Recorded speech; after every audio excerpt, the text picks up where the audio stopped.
I want to speak today on the power of the cross to transform your life.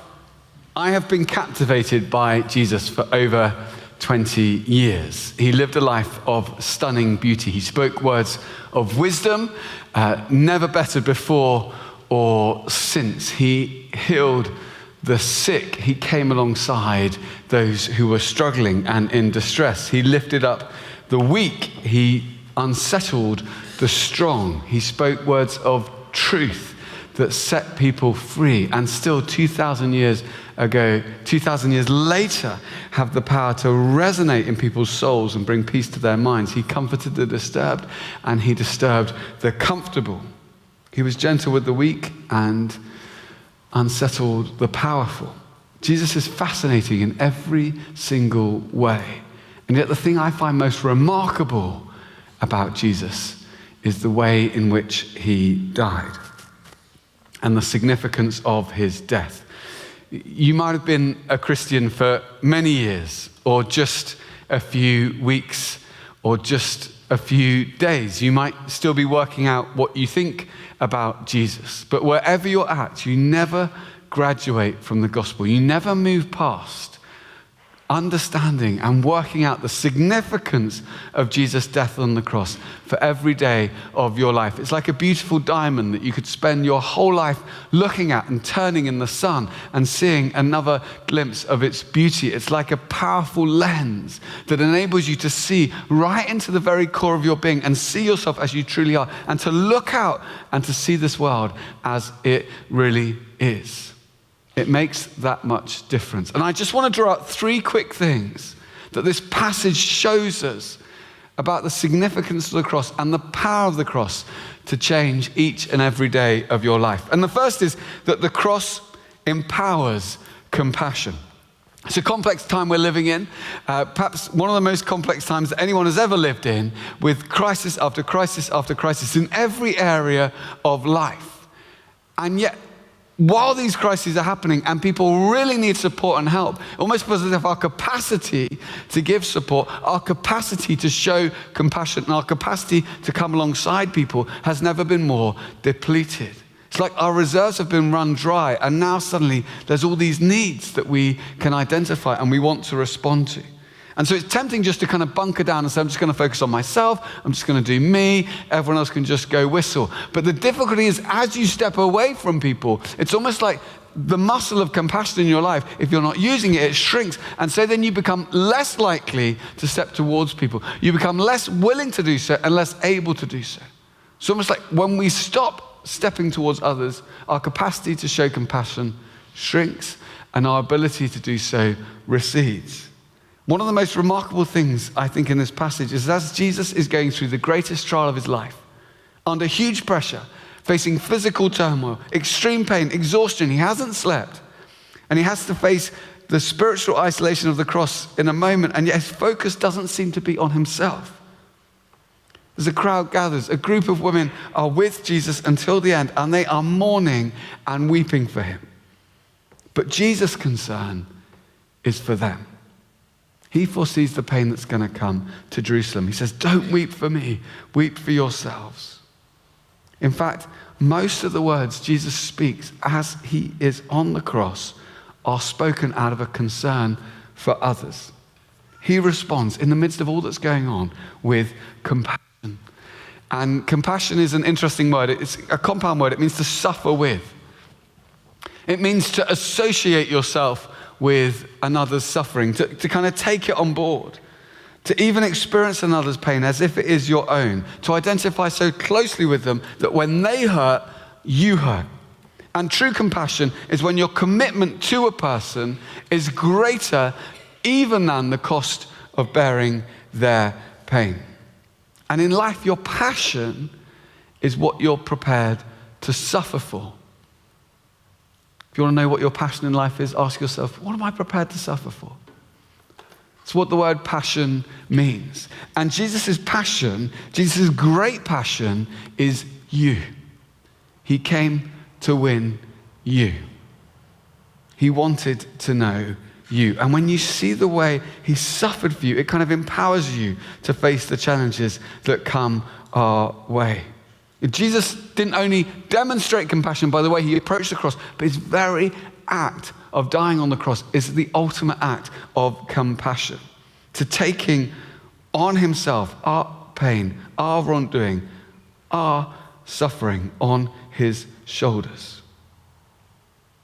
And in life, there are lots of challenges that come our way.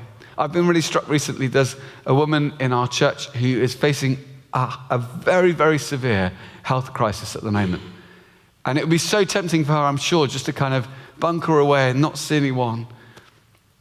But I've been really struck. We've been doing Alpha on Tuesday nights, a great opportunity to explore faith. And she's been coming each week and kind of serving people food and serving them drinks and like helping out behind the scenes. And I'm like, of all times, at this crisis moment in your life, you're stepping out to help others. I just find that blows me away. Sometimes it's a major thing like that. Sometimes it's just small things. Sometimes you're going through the day and you're so consumed with everything that's going on, all the hassles that are going on, you just feel I don't really have capacity to help anyone else out. I've experienced this a number of times in my life. I once was having a really difficult day a little while ago and just really troubled. I don't know if you had a day like that. Maybe you've got a difficult boss, or maybe you are a difficult boss and you're kind of facing a day like that and, just kind of a lot on your mind and kind of, I thought I'll go and get a coffee. So I walked into Pret and there was a queue. I was like, there's a queue, what else can happen? And the guy in front of me got to the front of the queue and he was just one of those kind of like, kind of difficult customers. He was like, he's quite a high maintenance customer. I don't know if anyone here quite high maintenance in life generally. Just put your hand up if that's you. And a couple of people. And he was like, it was a really complex coffee order, and that's great. It's important to get things right, but it was this and oat milk, and this, not frothy, this, not too flat, and a shot and a half, and this, and it was all getting quite complicated. And the poor guy, the barista, who actually knew a little bit from just going in there a fair bit, he was getting more and more confused, and he was trying to get it right. But when you've just got confused and then it's really hard to correct yourself. So he was just struggling. He couldn't get it right. He kept getting it wrong. Kept having to chuck the coffee out. And the guy was getting more and more frustrated. He was in a rush. He's like, why do you keep messing up my order? Just get it right. And then eventually he got really angry. He said, you're just a useless barista. And this poor guy said, I was looking around. And then he said, get me your manager. And I was like, goodness me, it's all kicking off. It's quite aggressive. Should I step in? But, I had a lot on my plate, so it's a busy day. So I thought, I'll just hang back. Don't want any more hassle. And then he called his manager over. He said, this guy's completely useless. You should fire him. Right in front of him.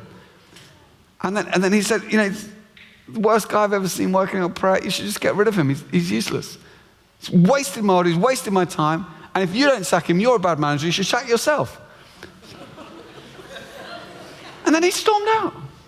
So it's a bit much. But the poor guy, I could see he was a bit distressed, so I kind of stepped forward. I said, excuse me, are you the manager? He said, yeah. I said, can we have a word? He's like twice. I said, yes, what's the problem? And I said, just want you to know, this guy who works for you, this barista, he said, yeah. He said, he's an amazing barista. He makes great coffee. He's always really polite to me, always really kind to everyone in the store. Just thought you should know that. The guy's like, what's going on? I said, and actually, I think if there's any way you can commend him in some way and just reward him for being such a good employee, I think that'd be a great thing to do. The guy was like, then he just threw his arms up in the air and the manager just walked off. It's like, and then the guy said, oh, thanks. I said, no problem. I mean, it's true. You are good at your job. He's like, yeah. And I was like, oh, and he said, well, thanks. I really appreciate it. And then he gave me free coffee for the year, actually. So it's a good year. But, and as I walked out of the coffee shop, I was a bit like, what was I bothered about? I couldn't even remember. Oh, there was some problem. What was it? Now, in a tiny way, a tiny, ridiculous way, I'd taken a tiny step out of my comfort zone to stand with him in his challenge. But quite quickly, my own problem had slightly kind of shifted perspective. When you face challenge, when you face difficulty, you're not on your own. Jesus is with you. And the more you realize that, the more you understand that, the more you recognize that truth, the more you find resources to step out of your comfort zone, to come alongside other people, and actually to step into other people's challenges. And sometimes that can be the very thing that shifts how you encounter your own. The cross empowers you to be compassionate.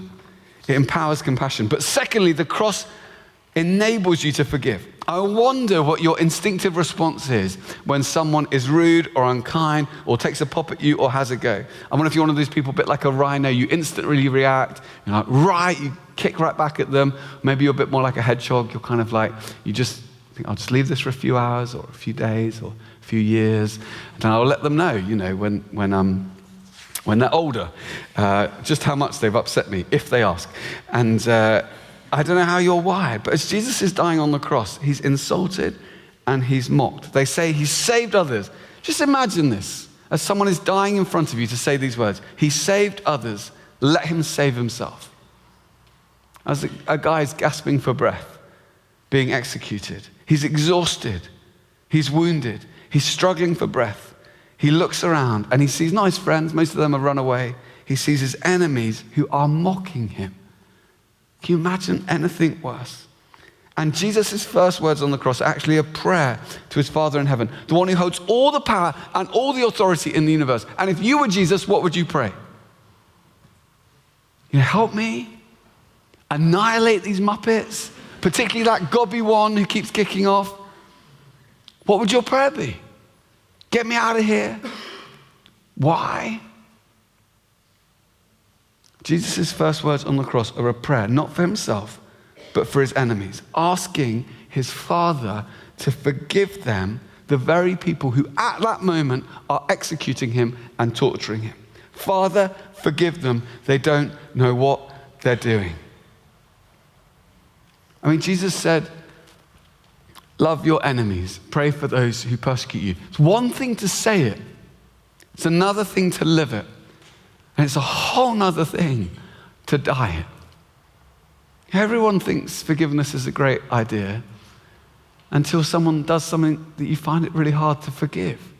And then it's a bit more personal, it's a bit more particular, it's a bit more under your skin, it's a bit more difficult.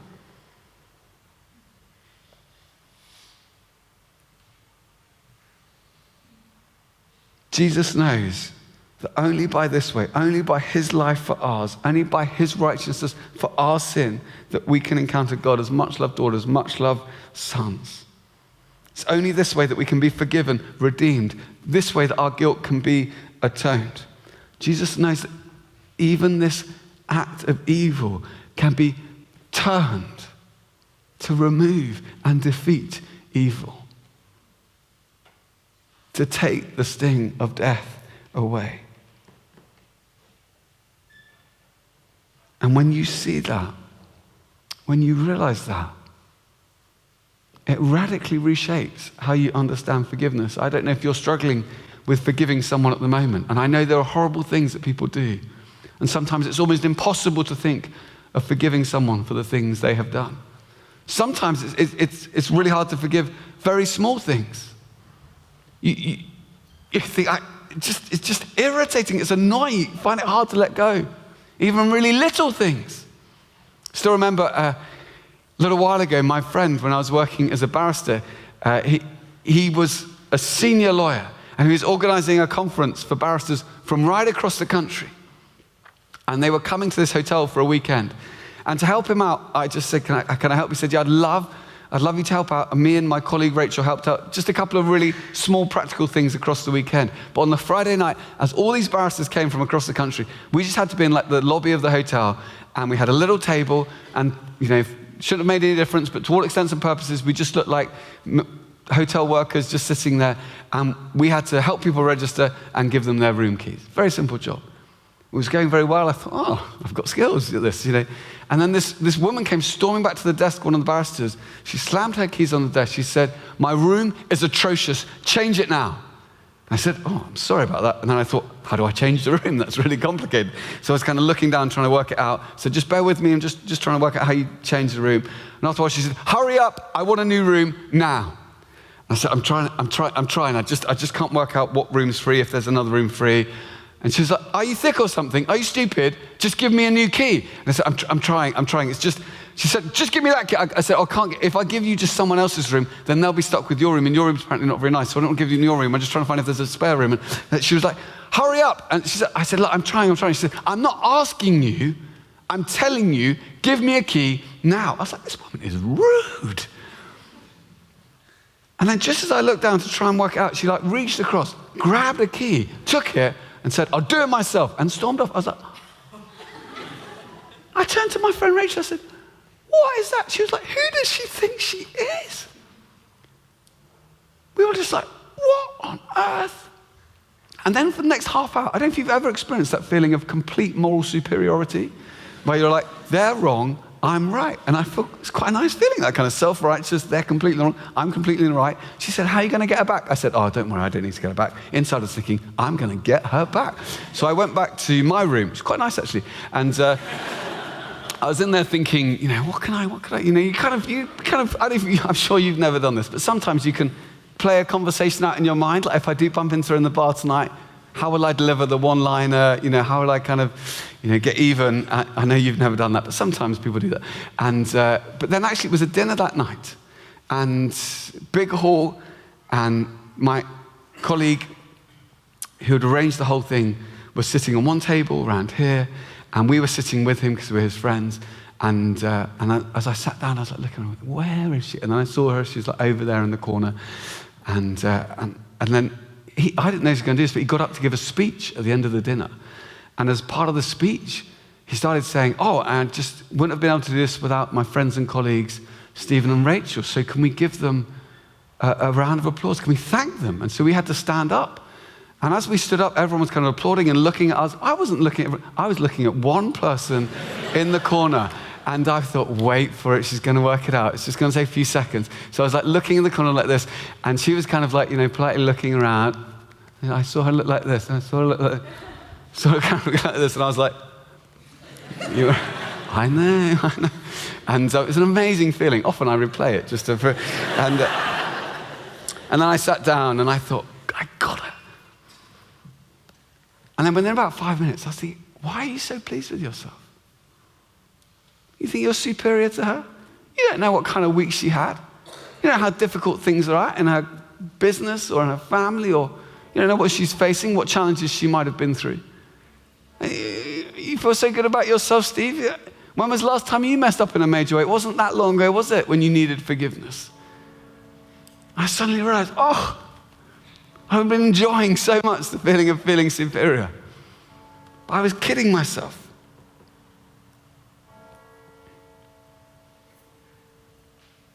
It's very hard to forgive someone when you feel superior to them.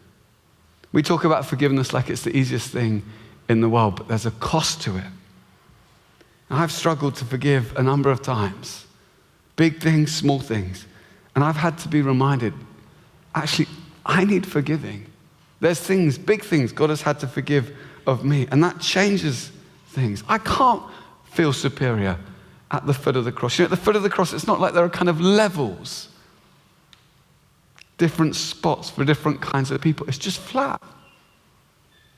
It's all the same ground. You either come there on your knees or you don't come there at all. There's no place for feeling better or superior or more self-righteous. The more aware I am of my own need for forgiveness, the easier I find it to forgive other people. The more thankful I am for my own need for forgiveness, the harder I find it to hold on to resentment and offense. And if you've lost sight for your own need for forgiveness, what a miracle it is. It might be that you're struggling to forgive people in your life today. When I see Jesus giving himself for me so the Father might forgive me, when I rub that into my heart, it reminds me I'm no better than anyone else. I need forgiveness just as much as the next person. Sometimes though, it's hard to know that we can be forgiven. Maybe you're in that space tonight. Maybe you find it hard to forgive yourself, or you just feel like, keep messing up. Can God really give me one more chance? The truth is, the things we do wrong, our failures, our sin, they don't defeat God. They're the very soil in which his forgiveness flowers. Your sin is not more powerful than God's grace. It's stronger. It's greater. I just want to encourage you, if you're struggling in this area, maybe you're struggling to forgive or to feel forgiven, maybe you're struggling to actually come before God and say, I'm sorry, to repent, to just say, God, I've messed up and I need to come back before you today. I had to do that this week. I had to get on my knees and say, Lord, I'm sorry. I want to return to you again. I want to know again the breathless wonder of forgiveness. I've messed up in some ways. I need your help. I need your forgiveness. I need your restoration. If you're struggling in that area, I'd encourage you to come and kneel before the cross. And to say, I need your help.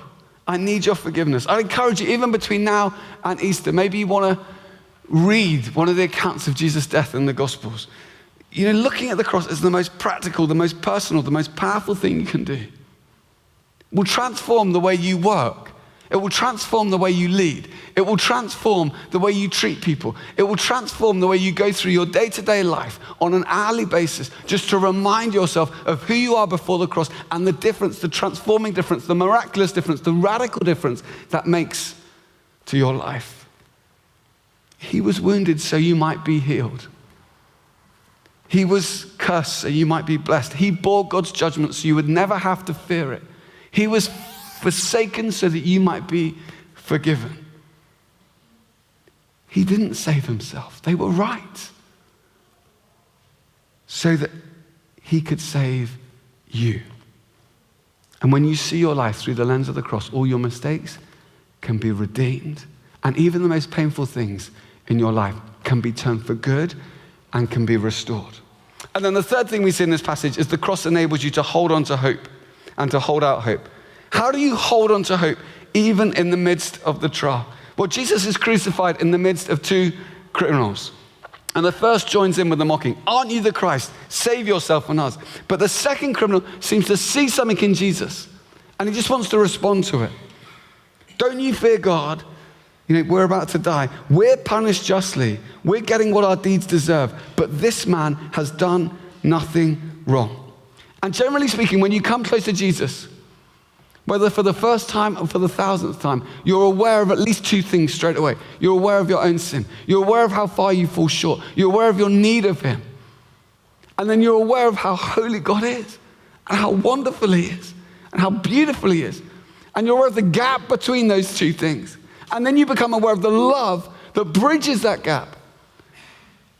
That Jesus was willing to give himself to enable you, though you're not worthy on your own, to enter in the very presence of God, not just to hang out there, but as a much-loved daughter, as a much-loved son, and to step in that place by his blood, through his wounds. And so the guy says, Jesus, remember me when you come into your kingdom. He's so blown away by the holiness of Jesus. He just wants to be with him. And he prays a simple prayer. Almost it must have seemed like a crazy prayer to look at someone who is dying and to hope, to trust that he's the Messiah, the Savior, and that he can bring him with him into eternity. And even as he dies, Jesus trusts, knows that he will go through death and into eternal life. I tell you the truth, today you'll be with me in paradise. Such a powerful prayer. Jesus, remember me. It's a very simple prayer. It's a prayer you can pray tonight. Jesus, remember me when you come into your kingdom. It's a prayer you can pray for the first time. It's a prayer you can pray for the 1,000th time. Jesus, I'm really struggling. Remember me. Jesus, you know it's tough at work at the moment. Remember me. Jesus, I don't know what's going on with my relationship and I'm confused by it. It's a mess. Remember me. Jesus, there's things about my life that I find confusing and I don't even understand on my best day. Would you remember me? Jesus, at times it feels like I'm hanging on by my fingertips. Would you remember me? Jesus, I'm fighting for peace, and sometimes it feels like I'm losing the battle. Would you remember me? Jesus, I long to know you, but sometimes I don't feel worthy. Would you remember me? Jesus, I need hope. Would you remember me? Sometimes it feels like I've been left on the shelf or left behind or forgotten about or overlooked. But would you remember me? You can be a criminal moments from death and pray that prayer with sincerity. And what does Jesus say? I tell you the truth. Today you'll be with me in paradise. He knows you. Sometimes we think, I don't know if you ever feel this way, sometimes I think I'm going to have to introduce myself to God. Still remember the old Bishop of London had a very big, booming voice, and I didn't really know him, but I'd met him once before, and I was at another event, and he was there, and I thought, I better introduce myself to him. It's a bit awkward, though, because he doesn't know me, but I don't want it to be too awkward. So, you know, when you meet someone, you're like, well, I guess I better say hi. And I walked towards him and said, oh, hello, Bishop. I just wanted to say hi. And you don't know who I am, but... and I was trying to explain my context. And I said I was at this... and I was trying to get the words out, jumbling over words, and he just looked at me and said, I know who you are. I know who you are. You're Stephen. It's like, how do you know my name? What's going on? How do you... A little bit scared. I was like, what? You're not going to have to go up to God on the final day and go, hi, God, new here. You don't know who I am. You know, I lived a pretty average life, to be honest, in lots of ways. You know, I did have one friend. They did some good things. You might have heard of them. And I lived in Oxford. Don't know if you've heard of Oxford. I went to a church you might have heard of. That was good. He knows you. Think about this. The guy dying on the cross next to him says, Jesus, remember me when you come into your kingdom. His prayer to Jesus as he's dying is that Jesus might remember him. Jesus knew him before one of his days came to be. Jesus priced in the cost of his salvation before he was even born. Jesus has his name engraved on his hands, and he's not going to forget it. Jesus is shedding blood at that moment for his redemption. He's carrying his sin on his shoulders at that moment, and the guy says to him, Jesus, would you remember me? He's not going to forget him. He knows him. And he's going to welcome him into his kingdom as a much-loved son. And he'll welcome you as a much-loved child. He's not going to forget you. He's not going to scrub your name off his hands. He's not going to forget about you and think, oh, where's that extra person? Who are they? He knows you. And he will remember you. He's going to forget your sin. But he's going to remember you. And when you come to him, you can trust. You know, the cross says your Savior is for you. He's with you today. The cross says you are forgiven and free to forgive. The cross says that you have a hope and a future. Look at what it cost him to take hold of you. He's not going to let go of you. You can trust him.